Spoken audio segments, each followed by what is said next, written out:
আগেই বলে রাখছি, এই ভিডিওটা করার পর হয়তো লাইফ থ্রেটেনিং নোটিশও আসতে পারে, অথবা ভিডিওটা ডিলিটও করে দেওয়া হতে পারে। তার কারণ এখন বর্তমানে ওয়েস্ট বেঙ্গল আইটি সেল তো মারাত্মক অ্যাক্টিভ, কিছু অ্যাক্টিভ থাকুক বা না থাকুক, আইটি সেল কিন্তু মারাত্মক অ্যাক্টিভ, অথবা আমার ফিউচারেও ইম্প্যাক্ট করতে পারে। কিন্তু তা সত্ত্বেও আমি ভিডিওটা করছি এই কারণে, তার কারণ ওই আপনাদের মতো না ওই সোশ্যাল মিডিয়াতে স্ক্রল করে করে বাড়িতে বসে ঠান্ডা ঘরে বসে না মজা নেওয়ার মতো না আমার কোনো মজা নেওয়ার মতো কোনো রুচি নেই আমার, বা মজা নেওয়াটা আমার অভ্যেসের মধ্যে পড়ে না। সোশ্যাল মিডিয়া স্ক্রল করে করে মজা নেব আমার অভ্যেসের মধ্যে পড়ে না এটা। আমাদের যিনি মাননীয় আছেন ওনার কাছে আমার কিছু কোশ্চেন আছে, কিছু প্রশ্ন আছে, কিছু মানবিক আবেদনও বলতে পারেন, মানে এক কথায় মানবিক আবেদনই আর কি। দেখুন, ধর্ণা দিয়ে আপনি মন্ত্রী হয়েছেন, অতি অবশ্যই ভালো কাজ করেছেন। ধর্ণা দিয়ে মন্ত্রী হয়েছেন, সাবাস, অতি অবশ্যই আবার ধর্ণা দিন, কোনো অসুবিধা নেই, ধর্ণা যতই দিন। কিন্তু একটা জিনিস, আপনি যখন একটা স্টেটের হেড অফ দ্য স্টেট, আপনার কাছে পুলিশ প্রশাসন, আপনার কাছে সমস্ত অ্যাডমিনিস্ট্রেটিভ বডি সব আপনারই, তখন আপনি কি করছেন না রাস্তায় নেমে পড়ে আপনার সাঙ্গপাঙ্গদেরকে নিয়ে পড়ে কি বলছেন না বিচার চাই বিচার চাই। তাহলে আমাদের মতো সাধারণ মানুষ কার কাছে বিচার চাইবে যখন আপনি এত সমস্ত নাটক নেকামো করছেন রাস্তায় নেমে পড়ে?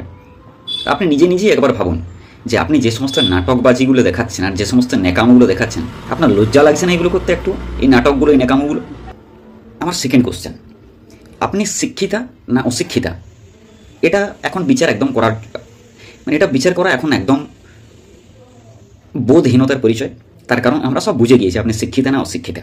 তার কারণ আপনি যখন এরকম বলতে পারেন যে ধর্ষণ হচ্ছে তো কী হচ্ছে, ওই জনসংখ্যা তো কমছে না, জনসংখ্যা তো বেড়েই চলেছে। এই ধরনের নিকৃষ্টতম কথাবার্তা, এই ধরনের ভালগার কথাবার্তা একজন, আর যাই হোক, হেড অফ দ্য স্টেটের মুখে মানায় না। মানে এটা আপনার নিজের প্রতি লজ্জা লাগা দরকার। আপনার তো লজ্জা বোধটুকুও নেই, আপনি তো ওটা অনেক আগেই সেটাকে জলাঞ্জলি দিয়ে দিয়েছেন, আর আপনার তো লজ্জা লাগা উচিত নেই। তা আমার মনে হয় আপনার কি একটু লজ্জাবোধ বলে কোনো কিছু জিনিস নেই? এই সমস্ত জিনিসগুলো বলার পর একটু আপনার বিবেকে বাঁধছে না? আপনার বিবেক বলে কি কোনো কিছু নেই? বিবেক বুদ্ধিহীনতার পরিচয় দিচ্ছেন।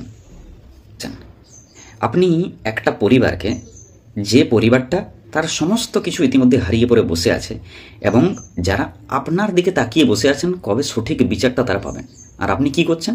তাদেরকে কিছু টাকার বিনিময়ে কেনার চেষ্টা করছেন, তাদের মুখটাকে বন্ধ করে দেওয়ার চেষ্টা করছেন, কেসটাকে ধামাচাপা দেওয়ার চেষ্টা করছেন। কেন এগুলো করছেন? সঠিক বিচারটা তাদেরকে দিন না। আপনি যদি বিচার না দেন, কে দেবে বিচার? আমরা কার কাছে যাব? আপনি এরকম মানে হঠাৎ হুটহাট করে এরকম হেড অফ দ্য স্টেট ধর্নায় নামবেন না, বিচার চাই বলবেন না, আপনার এগুলো মুখে মানায় না। আপনি এরকম নির্বুদ্ধিতে এরকম নোংরামো নাটকবাজিতার পরিচয়ে ন্যাকামো এই সমস্ত জিনিসগুলো দেখাবেন না, এইগুলো দিন শেষ হয়ে গিয়েছে। আপনার এক বিন্দু লজ্জা বোধ বলে কোনো কিছু নেই। এই ধরনের এই সমস্ত নাটকবাজি করছেন আপনি একটা হেড অফ দ্য স্টেট হয়ে পড়ে। এবং লাস্ট কোশ্চেন, আপনার তো টেলেপুলে কোনো কিছু নেই, ওই সমস্ত নিয়ে চিন্তা ভাবনাও তো জীবনে কখনো করেননি। ধরুন আপনারই কোনো রিলেটিভস, ধরুন আপনি আপনার ওই সোনা বাবু সোনা ভাইপোর কথাই বলছি, ধরুন ওনার পরিবারের কেউ ধর্ষণের শিকার হলো, তখন আপনি কি বলবেন? আপনার ওই বাবু সোনা ভাইপোর কাছে গিয়ে পরে কি এটা বলবেন, ভাইপো এই নে তোকে আমি 50 লাখ 60 লাখ টাকা দিচ্ছি, ধর্ষণের কথাটা ভুলে যা? তার কারণ কি হচ্ছে বলতো? ধর্ষণ তো হবেই আমি যখন আছি, আরে সঠিক বিচারও কিন্তু কেউ পাবে না, সঠিক বিচার আমি দেবো না, ইচ্ছে কারণ কেসটাকে ধামাচাপা দিয়ে দেবো। তুইও কিছু খারাপ ভাবিস না, টাকা নিয়ে যা থাইল্যান্ডে গিয়ে পরে এনজয় করে আয়। আপনি কি বলবেন এরকম আপনার ভাইপোকে বা আপনার কোনো রিলেটিভসকে? আপনি নিজেই ভাবুন একবার, নিজেই কোশ্চেন করুন। মানে এই সমস্ত জিনিসগুলো যেগুলো করছেন বা যেগুলো হচ্ছে আমাদের রাজ্যে, এগুলোকে ঠিকঠাক হচ্ছে? সঠিক বিচারটা দিন, এটাই আমার একটা মানবিক আবেদন। সঠিক বিচারের পরিবার যেন সঠিক বিচার খুব তাড়াতাড়ির মধ্যে সঠিক বিচারটা পায়। আর শেষে আমার এই ভিডিওটাকে ডিলিট করবেন না, আইটি সেলকে অ্যাক্টিভ করে পরে ভিডিওর যে কোশ্চেন্সগুলো করলাম এগুলোর আনসার দেওয়ার চেষ্টা করুন। তার কারণ পুরো রাজ্যবাসী খেপে আছে এখন। আপনি কতগুলো ভিডিও ডিলিট করবেন, কাদের মুখ বন্ধ করবেন? এইরকমভাবে আপনি উত্তর দিন অথবা বিচার দিন। উত্তর দেওয়ার কোনো কিছু প্রয়োজন নেই, আপনি সঠিক বিচারটা ওই পরিবারকে দিন যারা এখনও পর্যন্ত আপনার অপেক্ষায় আপনার মুখের দিকে চেয়ে পড়ে বসে আছেন যে কখন তারা সঠিক বিচার পাবে। প্লিজ, এটা রিকোয়েস্ট, একটা মানবিক আবেদন একজন রাজ্যবাসী হয়ে পড়ে আমার।